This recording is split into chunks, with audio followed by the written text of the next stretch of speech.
time for all your binge-worthy pop culture news. Welcome to Up and Adam. Hi, guys. Welcome back and happy Thursday. All right, guys. So as you know, Jason is out of town right now, and he is working on all of the behind-the-scenes members-only vlogs while he's gone in Cape Cod with Captain Sean. And you guys also know that we will start again next week with our members-only morning meetings. Now, with that, guys, we have Kim from Bravo Breaking News to recap the Real Housewives of Orange County with us. But before we bring her up, don't forget to do all the YouTube things. Smash that like button, show some love, and also drop a rating for last night's episode, 1 to 10, 10 being the highest. I'm going to start with Kim. Oh, hi. That was a mouthful, Kim. Hey, Adam. Thanks so much for having me back. We have a lot to discuss about OC. Oh, my God. I don't even know where to begin except with the rating. What are you giving it? Is it catching your attention, or are you a little bored? Okay, the season as a whole, I would rate it maybe a 7 or 8. I do see a lot of potential in this season. I think Tamra being back is really, really bringing the drama that we need. Last night's episode, I don't know. I think I'm going to give it a 10 because the petty drama I am living for. You're all about, okay, especially the IMDb drama? 100%. I need to discuss that. Well, as you also know, I just want to say really quick, because I know that you're covering this all the time and you see everything, and you always post the best videos on your Instagram account, which we'll visit at the end, especially the Trust Amigas one. 2 teas in a pod, just like you're saying, Tamara's teasing sort of the same thing here. I tell you, this season is probably better than any season we've ever had. And I am not joking. The way you just pitched it, you were a combination of like Tamara Cohen and Chris Harrison. You're like, and the most It's dramatic season I am yet. telling you, like, if it was, I would just say, like, yeah, I didn't really like that. Or it is insanity. Good. Okay, good.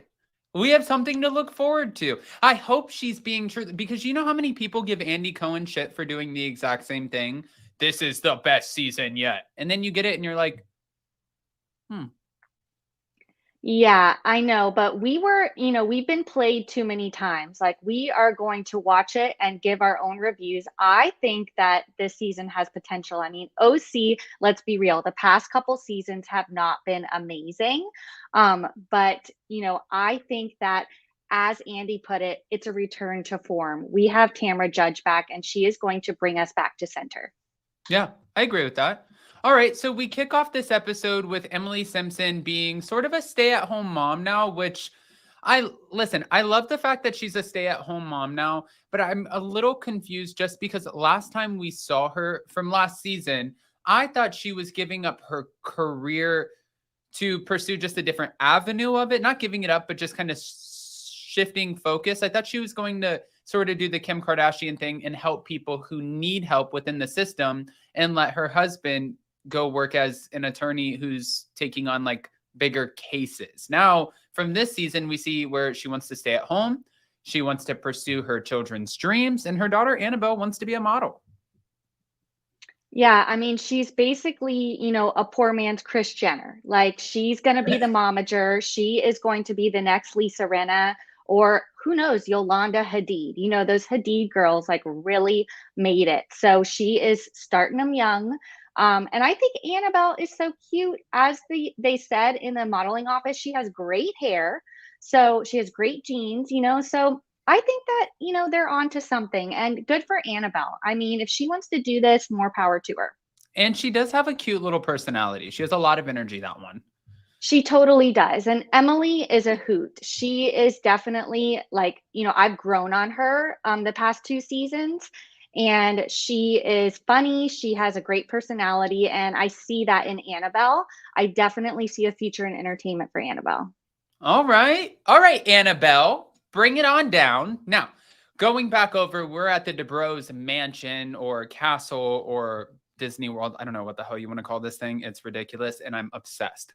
But we see Heather getting ready to go to Montana. What does she pack? Does she pack the Chanel rain boots? Does she not? I don't know. But as she's walking down the hall, she sees Nikki's room and it's empty. And she calls Dr. Terry DeBro into the room.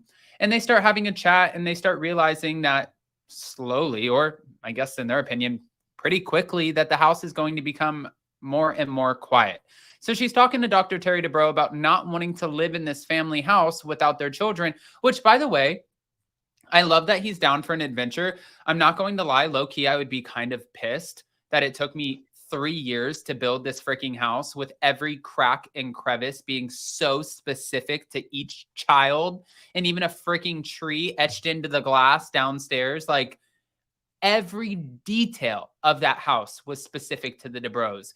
And now you're like, empty nest syndrome, bitch. I'm going to LA. What? You're so right. Like the etched tree window, like it's whoever moves into there has to like knock that window out, right? And replace it because it means nothing for them. It has, Heather's kids, Heather's embryos, like Heather's unborn children, like all on the family tree. It just The embryos did make the family tree, didn't they? I think so. So yes, that house is so specific. I mean, they sold it though, right? If I'm not mistaken. They did sell the house. So. And I don't know the condition. I was almost thinking, for some reason, I thought I heard that they sold it, but under the condition that they get to live in it until they finish putting their kids through school. I don't know. It was something. I'm not sure. Interesting. Okay. And we did see on Selling Sunset that Heather Ray El Musa sold them the penthouse in LA. So they did buy like a $20 million penthouse in LA. But I don't know. I do feel for Heather. She has the empty nest syndrome, but also she still has 2 more kids in the house. Like, let's not forget about them. It's not just you and Terry anymore. You know what I mean? It's like she's acting like they don't exist, but she still has 2 more kids to take care of. And I get it. It's tough to see them go off to college, but and this is, I guess a turning point for her to return to acting. So she talks about like how she's, maybe too old to get back into the industry. What did you think about that? I don't think that you're ever too old to get into the industry. I think that Jason always tells me that there's this one woman, she's a very famous actress, and I'm blanking on her name right now, but she didn't start until she was in her 30s. I'm not sure, but so I never think that you're too old to get into the industry. And I was actually going through her IMDb credits, and I counted over 107 episodes. So she did work. Like, we can't just pretend like the woman was like an extra. She worked. And I think that it's very commendable, especially the way that she approach this conversation for viewers to understand, like, it is okay. I decided I wanted a family. This was my dream family. And I put my own personal dreams on the back burner in order to raise my family. There's so many women out there and men who go through this and they have to do the same thing because they're sacrificing for their families. So I think it's such a relatable conversation in such a positive way. Like, finally, this isn't like a alcoholism or infidelity. You know what I mean? Like, this is kind of like, it has like little somber tones to it, but it's a really exciting, just mysterious, confusing moment in time in this woman's life. And I'm sure a lot of people can relate to it. Maybe not, it doesn't have to be acting, but maybe there's a woman out there who's like, you know what? That you little assholes are out of the house and I want to start my Etsy account.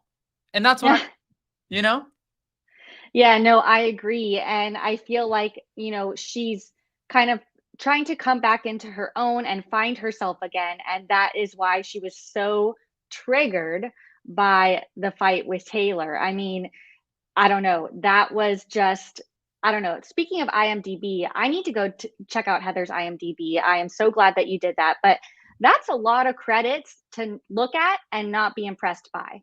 I mean, I'm going to bring it up right now. And while I'm bringing this up, I wanted to bring this up too and ask you, does this change how you feel about Heather taking a backseat from her career?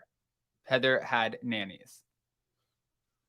Heather had nannies. That's true. That's true. I mean, a lot of people have nannies though. That doesn't mean that you're a mom. It's just help. Like, being a full-time mom is the hardest job in the world. So having help, I don't think that changes anything, honestly. Okay. All right. Well, if you go through and you expand and you start at the bottom and you see her credits, you see that she started in 1991. And there are a few one-off episodes, 1 episode 3, 1. Then in 1996, she went into 5, 1997, 17, Then it goes back 1, 99, 22 episodes, 2000, 36 episodes, 2014, 12 I mean, she has a little career.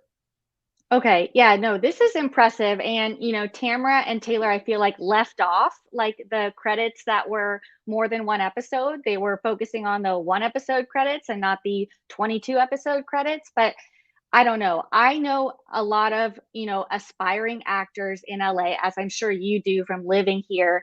And it is not easy to do what she did. So I don't know. After looking at that, more props to Heather. I think that she deserves a little more credit. However, I'm not sure that's an excuse for her behavior. Oh, okay. So we're about to get into that in a minute. Now, I want to kind of reel it back over for a second because as the ladies are all getting ready, we're about to go shopping. Okay. So let's go shopping. First, we're going to go over here shopping with Tamra and Heather and Jen. Now, Heather wants to get to know Jen a little bit better. So she starts asking her about her man, Ryan, and she's opening up a little bit. And she's like, oh, well, how long have you known him? What's the story? Then we get to the topic of, do you think that he's capable of cheating? She's like, listen, yes, he's been very honest about this with me. He's never not cheated in a relationship. But, like our connection, it's different. I'm like, Jen Padron, however the hell you say your last name, girl, you are the exact kind of woman that he preys on because you're accepting it because you're the woman who's going to fix this man, right? Is that what? And Heather Dubrow's reading through this, like, I completely agree with what she said. When someone tells you who they are or shows you, believe them. He's already told you. You have a family. You look like, have you seen her intro? She looks like a modern day freaking Brady Bunch. And you gave up this marriage, which maybe you weren't happy with your husband. And I don't think that's for any of us to judge. I wasn't in bed with you both. But if you're trying to sell us on Ryan, and Ryan is like this guy who he just kind of hit a little bit different and he got you out of your relationship, but he's not a bad guy and it's not the end of the world. And then you sell him to us as a cheating asshole, narcissistic douchebag right around the same time that Scandival is dying down. Girl, not the time. Yeah, no, this is a major red flag. Red flags are waving all around. I mean, this franchise has probably the worst reputation for relationships. I mean, they all end in disaster. And if this woman is coming on the show already with a major issue, like with this new man, I don't know. I don't see this panning out well with her new man. And it's kind of funny how we replaced Jen and Ryan with a new Jen and Ryan. They're kind of like Jen and Ryan 2.0. But I don't know. It's tough, though. I am very, very intrigued to find out more about this relationship because obviously there are details that we don't know about and things that need to be cleared up. Because as Tamara said last week, tell the truth. Just tell the truth. You're not telling the truth. So, well, I was going to ask you, did you see the never before seen scenes last night or no? I don't think so. What did we find out? Emily, like, you remember the cringe Emily scene where at Cut Fitness, when they were closing it down, she was sort of asking Jen questions? Yeah. Oh my God. The never before seen scene. Like, Emily did not let up. She was like, I am securing my spot. She's like, so wait a minute. You sent your husband to go work with your family because you were hooking. So you're going to tell me you weren't hooking up with this man, but yet and she went in so hard. And I was like, right. Emily, this is kind of this is aggressive for you just met this one. If I were this woman, I would probably give you a big fat F off because I don't know you. I wouldn't like feel like I owe you anything. I see that side, but she's on a reality show. You should know that when you come on, like all the skeletons are going to come out of your closet. There is no hiding anything. And these women, they're going to get it out of you one way or another, whether you like it or not. But I feel like she needs to have a little bit more confidence behind the story with it. But you can tell it's almost like there's like an internal lack of confidence in the relationship because even when she tries to explain it, she looks around and she loses eye contact a little bit. And it's almost as if like she probably wonders, please, Ryan, do not make me look silly and eat my words. Like after that, like because she hasn't been in this position where now she has to watch this back 6, 8, 9 months later. This is new for her. So I think that this is just a weird, awkward, uncomfortable position to navigate. But even Heather Dubrow, her eyebrows went, excuse me? Yes. Yeah, no, I am as intrigued as Heather. Like I need to hear more, and I know that these ladies are gonna dig deeper. This relationship is very, very intriguing to me. I need to know all the details. What are your overall thoughts on Jen or first impression? I like Jen so far. I can see why she was made a housewife and not a friend of. I want more family from her. Like, I Yes. want to now get to know more of her. I get it. We're on episode 4. We've introduced everybody. We now know the dynamics. We had to get the cheating out of the way. Now I want to kind of see her more of like a mom. And I want to see how she navigates. Like, it was nice to see that Gina was willing to give her a chance and step out of the infidelity box, because let's be real here. And I've had some awkward moments with Gina, especially BravoCon last year. But Gina, I hope let's not do this again. Just in case we do, I'm going to say what I want to say anyways. Gina, listen, really quick, girl. We know that producers came to you and they were like, listen, you got to spice it up. You got to bring it. Last few seasons were a flop, just like you said. We need drama. We need you to get into the mix. So you're sitting here on this infidelity storyline, acting like it is so freaking triggering to you, when you are also at the same time portraying to us that you are in such a happy relationship with Travis. Even if this were to be a little triggering to you, it's not going to be like, we got to talk. I mean, it's not this magnified. You know what I mean? Like, I've been cheated on, and I can be around somebody who explains to me why they cheated on their, I'm just like, yeah, I get what you're saying. I still kind of think you're an asshole, but cheers. Adam, I couldn't have said it better myself. I mean, this is obviously like Gina's Hail Mary. Yeah. They gave her an ultimatum. They're like, girl, there were rumors that she was maybe going to be a friend of the season. Taylor was taking her spot. Obviously that didn't happen, but I think that she is on thin ice because she really isn't bringing anything. So she is grasping at straws. She is trying to make this Jen thing happen, but it's not going to happen. It's a stretch. Like, every one of those women have been in a tough relationship. Shannon, of all people, with David and the affair and all of the drama, like, even she isn't triggered by this. So Gina, let's reel it in a little bit and just be a little bit more authentic, because this is not coming off authentic at all. I mean, had it have been a domestic dispute, I think that would have been a little bit more understanding, because I think that that's something you don't take away from somebody, of how they feel and how that triggers them. But I think that this one, especially with the way that she came in, and I'm a watcher, right? So I'm watching her walk in with this TikTok, so excited to show Heather Dubrow. And it's like, even in that moment, before you came to the party, you needed something. You went through, you found the TikTok, you kind of got wind about the infidelity. You know that Tamara's coming on way too strong. You can't go up against Tamara, because if Tamara wants you gone, Bravo's putting all their eggs in Tamara's basket right now. She's not stupid.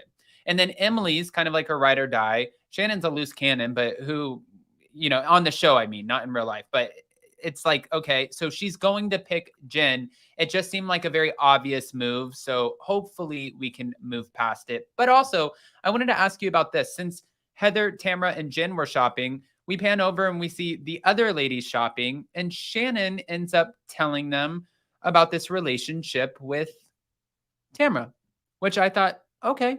So, I mean, this was obviously the first one, but I want to get into this really quick and just say what Shannon said. Shannon updated Gina and Emily about Tamara's apology, but she ended up making it clear that she's not going to brush things under the rug this time with Tamara like she used to. She said, I'm going into it pretty much cautiously optimistic, and we'll see. The one thing I have to give Tamara was, I wanted a little bit more of the drama out of this relationship storyline. But honestly, if I had to choose between getting a little bit more drama or stretching this out the entire season, I am so happy we did not stretch it out. You are so right. I mean, it was really, I don't know. I couldn't choose sides. Both of their points really didn't make much sense, but it did seem like it was a very quick 180 from them screaming on the boat to, I'm so sorry, I didn't mean it. You know what I mean? Like, let's move on. Yeah. So I see how, Shannon, it has walls up. She's not just going to let Tamara in, right away. But I do think that they're better as friends than enemies. They're two of the Trace Amigas. They have fun together.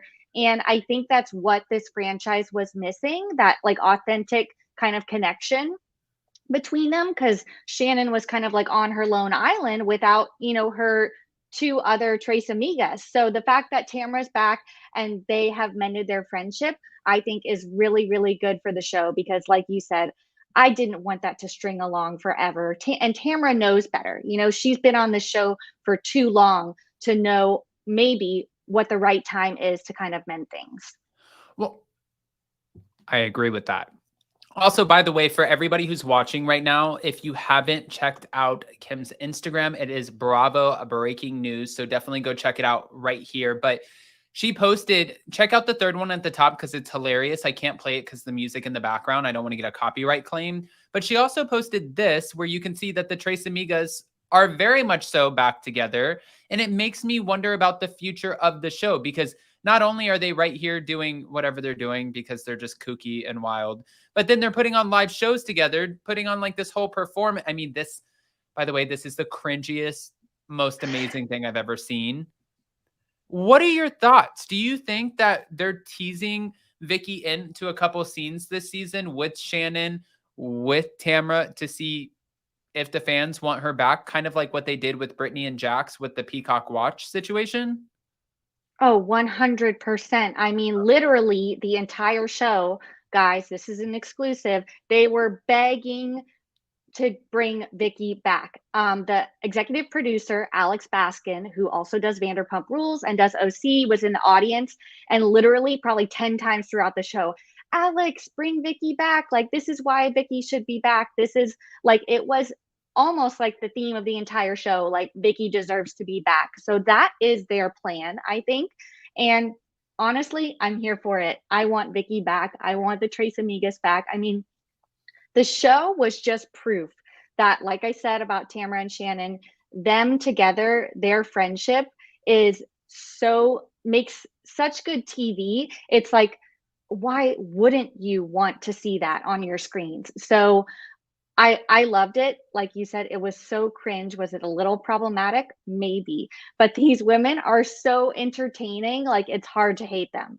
You know what's crazy is, had Vicki have been invited and had Emily have shown up on this trip in Montana, because when they finally arrived to Montana, we know that we have like the bunk bed situation and then also like the main villa, which is, I wish that they would fight a little bit more over the rooms, because I love the New York moments from that, even though we're all like, that's so annoying, grow up. I'm like, no, fight. I want to see it.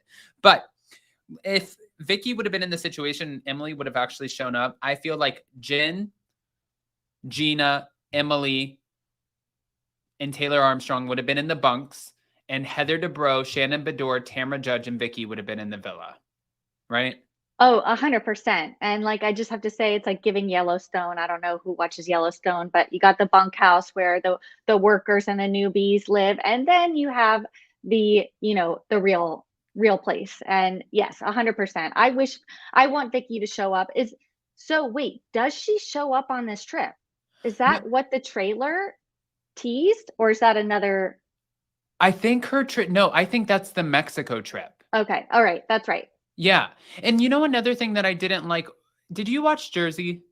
I did. Yeah. Of course. So, you know how Danielle Cabral would always pretty much say, don't mess with me, but then she would be like, she would exit confrontational situations.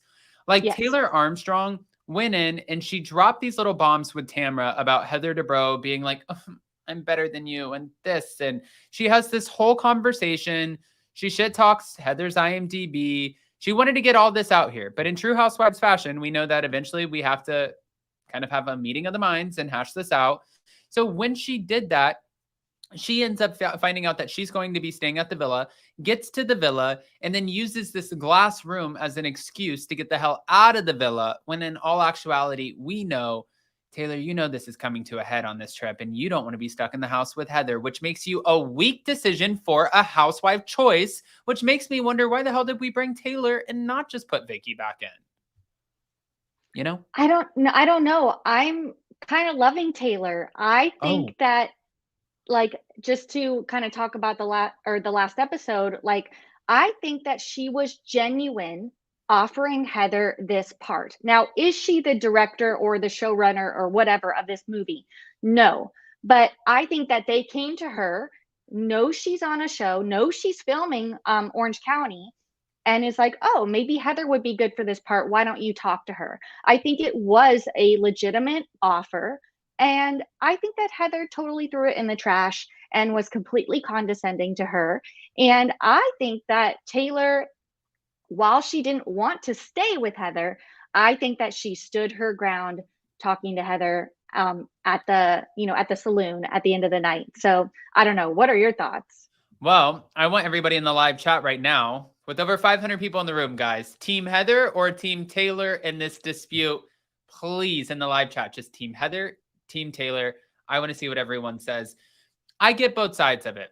I get you asked me to do something. I thought you were kidding. Okay, there's a whole process to this. And she's very like, everything is like statistics, and there's like a way that everything maneuvers and a way for everything to be done with Heather Dubrow. So I kind of get it from that side, from her perspective. And then Taylor, I feel like, is just sort of like gliding through the wind of like, okay, well, this is awesome. I got offered a part. Don't know what that means. Don't even know if I'm getting paid, but how great is this? I can see both sides of it. I think the minute, and Tamra is a shit stirrer. Okay. But I think the minute that Tamra just let Heather know that they were kind of talking shit about her IMDb credits, and knowing that she just had that conversation with Terry Dubrow about feeling like she gave that part of herself up and that passion up in order to raise her family, I'm like, you just hit a nerve, girl. You literally just hit a nerve. So was it over the top? Yes. Do I think that there was a lot of emotion behind it? Yeah, I do. Let's see what Yeah. people are saying really quick. Okay, we have Taylor, Heather, Taylor, Heather, Heather, Taylor, Taylor. Heather was a jerk. Heather, Taylor. It's like divided. Heather, Heather, Taylor, Taylor. Yeah, I don't know. I am living for this. I think that, I don't know, Tamara hit the nail on the head in the confessional. Like, Heather just has a way of being super condescending. And, the fact that she left the script on the table, didn't take it seriously, was a total slap in the face to Taylor. I mean, yes, Taylor is brand new to this industry, but is she stupid? Is she just going to offer you a role without like anybody saying anything to her about anything? I don't think so. So Yeah. I think this was a genuine offer, but I do think that the whole IMDb and putting down her career was a little bit too much. But I do think Tamra definitely drove that. I'm not sure that was Taylor's intention to bring that up. Tamra obviously was the one that brought it up and really triggered Heather in that moment. But I don't know. Heather is triggered, and I think that she owes Taylor an apology. I honestly think so. I think that Taylor was just trying to be a genuine friend and form this genuine connection with Heather. I think oftentimes, it doesn't seem genuine when these new people come onto the show, right? But obviously Taylor like has an in with these women already. And I think that this was her way of connecting with Heather for real. But Heather just shot her down immediately and didn't even give her the chance to like really see this through. So I don't know. You are Team Taylor all the way on this. I don't know. We'll see. I tend to sway back and forth from episode to episode. I may change my mind, next week. But right now, I am Team Taylor. I think that Heather totally like went in the wrong direction with this one. Okay. I mean, do you agree with Gina when Gina's talking to Heather about Tamra kind of dropping these little Easter eggs on everybody in the group, which of course she was going to come back and be a shit stirrer. She knew the assignment. Oh, yes, of course. Of course. But that doesn't like negate the fact that Heather did what she did and is who she is. And she just, she's been like this the whole time. It's why we love her. It's the fancy pants mentality. She does think she's better. She does think she is above everybody else. And that's what makes Heather Heather. But at the end of the day, I don't know. I feel like this was a total dig at Taylor, not taking this seriously. But I don't know. I don't know. I'm excited to see this play out because we do know that obviously I don't think Heather did the movie, right? It was Right. just Taylor. So I don't know. Does this feud continue? I am excited to see where it goes. I'm going to go with a yes because I feel like Heather is on the outs with everybody. Also, though, last night in the episode when they were having their dinner, sitting around and just like talking, and Shannon gets up and leaves the table. Shannon wanted to come up with a fun, quirky way to make everything exciting, right? So she goes to the saloon and dresses up, but she said, I have to take this call. My kids are at home and it's the person who's supposed to go watch them. They're like, wait a minute, your kids are 18. What are you talking about?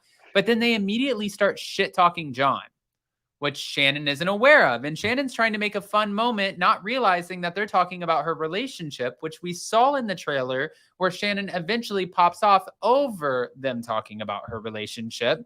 But then we end up making our way to the saloon and somehow we get to this point.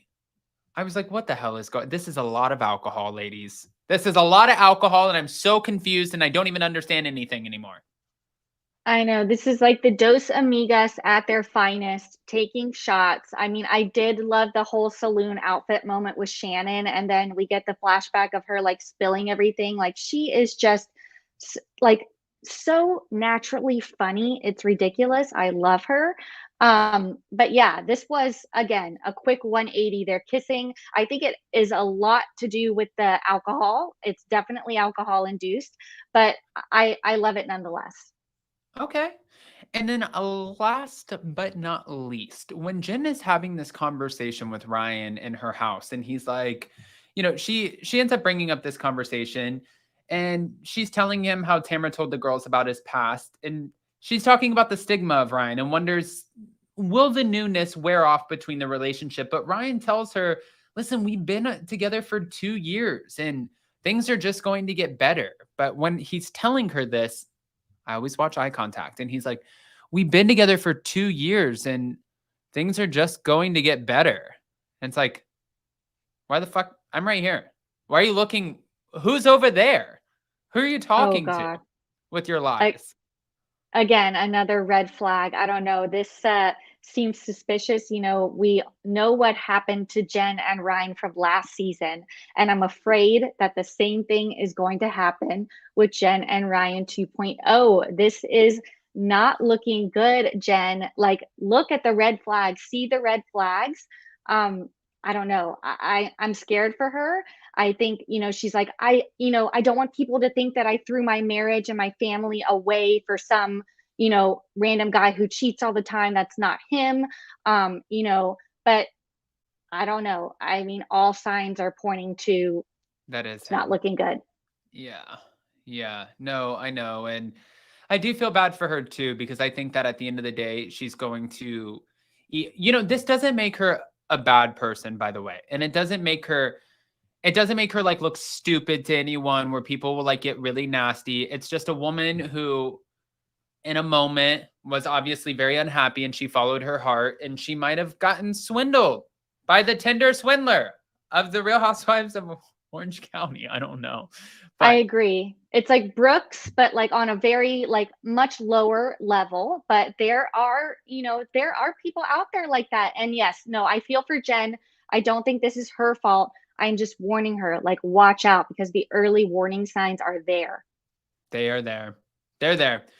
All right. Well, Kim, if they don't know, will you let them know where they can find you? You can follow me on Instagram at Bravo Breaking News. I'm also starting to post a few more things on TikTok, so follow me there, Bravo Breaking News. And on YouTube, of course, we're doing episode recaps of OC as well and some breaking news, so you can find me there. All right. Kim, thank you so much for joining me. I appreciate the heck out of you. And I just, listen, I love first of all, I love doing the live recaps, but I love having people on who know what they're talking about, and it just makes the conversation so easy. I can't express to you enough how grateful I am for that. And my husband's out of town right now, so this was great. Thank you. Oh, yes. OC, as an Orange County, housewife, unofficially, OC is very near and dear to my heart. So I love talking about it. All right. Well, we're going to have to steal you back in the future. For sure. Thanks for having me, Adam. All right. Thank you, Kim. Bye. Bye, everyone. All right, guys. Well, that was Kim from Bravo Breaking News. Definitely, again, make sure to go check her out. Now, I also wanted to share this with you guys. Everyone keeps asking us about the Horrible Human merch. Everyone. So I'm sharing this page with you guys right now. As you can see, the Horrible Human merch store drops in 23 hours, 23 minutes, and 1 second. It's going to be dropping tomorrow around 12 p.m. Eastern. Joggers, everything that you've been asking for. If you didn't get it at BravoCon, just check it out here, and I will pin the link in the comment section for that as well. And that same link is pinned in the live chat. With that, guys, if you haven't already, smash that like button, show some love, and we'll see you next time.